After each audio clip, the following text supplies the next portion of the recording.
Hello students, welcome back to my channel. मी आहे सायली आणि तुम्हाला तर माहितीच आहे जीपॅट 2026 अगदी जवळ आली आहे.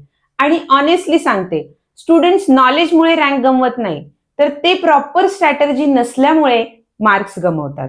म्हणूनच आजच्या व्हिडिओ मी तुम्हाला सांगणार आहे, जीपॅट मध्ये 125 क्वेश्चन असतात, पण त्यातले किती सॉल्व्ह करायचे, किती सॉल्व्ह करणं सेफ असतं आणि त्या 5 बिगेस्ट मिस्टेक जे तुमचं रँक कमी करू शकतात.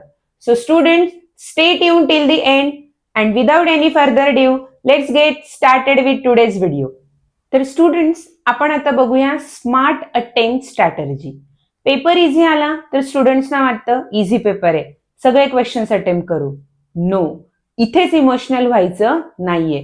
आता आपण इन डिटेल स्ट्रॅटर्जी समजून घेऊया. काय आपला पेपर पॅटर्न? जीपॅटचा पेपर पॅटर्न आहे we have total 125 questions. Marks per question is 4 mark per question. Negative marking is 1 mark per question and total marks आहेत तुमचे 500 marks. क्लिअर आहे इथपर्यंत? नेक्स्ट, आता तुमची स्ट्रॅटर्जी काय असायला पाहिजे?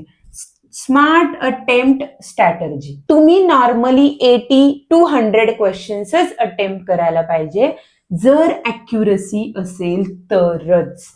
इफ युअर अॅक्युरेसी 80% मला वाटतंय की हे आन्सरच करेक्ट आहे, then and then only you have to attempt that question. Attempt 90 questions attempt करा तुम्ही.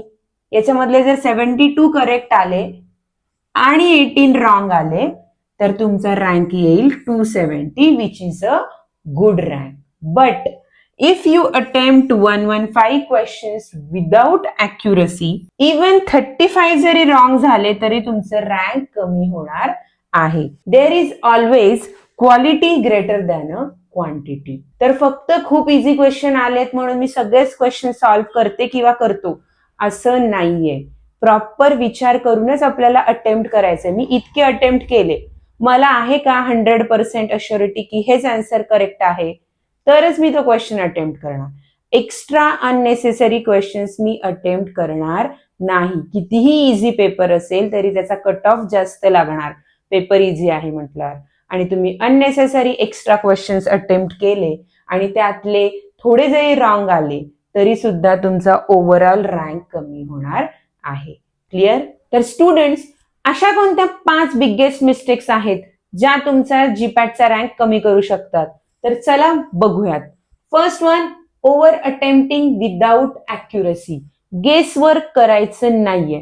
Guess work is equals to rank decreases. कोणताही क्वेश्चन गेस वर्कनी करायचा नाहीये, कारण निगेटिव्ह मार्किंग आहे. सेकंड आपलं तेच आहे, इग्नोरिंग निगेटिव्ह मार्किंग. सर्रास मी क्वेश्चनचे आन्सर करत चालले, पण मी विचारच करत नाहीये की हे क्वेश्चनचं आन्सर जर माझं रॉंग आलं तर निगेटिव्ह मार्किंग होऊ शकते. So don't solve a question paper blindly. Negative marking लक्षात घेऊनच पेपर सॉल्व्ह करा. Third biggest mistake, mock test analysis न करणं. स्टुडंट्सनी आतापर्यंत पण 5-10 मॉक टेस्ट दिलेल्या असतील, तरी त्या मॉक टेस्ट ते अनालाइज करत नाहीयेत. आपलं काय चुकतंय, कुठे चुकते, आपले कन्सेप्ट क्लिअर नाहीयेत, आपण सिली मिस्टेक करतोय का टाइम मॅनेजमेंट नाहीये, हे आधी प्रॉपर अनालाइज करा आणि तरच त्या मॉक टेस्टचा फायदा आहे. सर्रास 5 ते 10 मॉक टेस्ट देऊन काहीही फायदा नाही.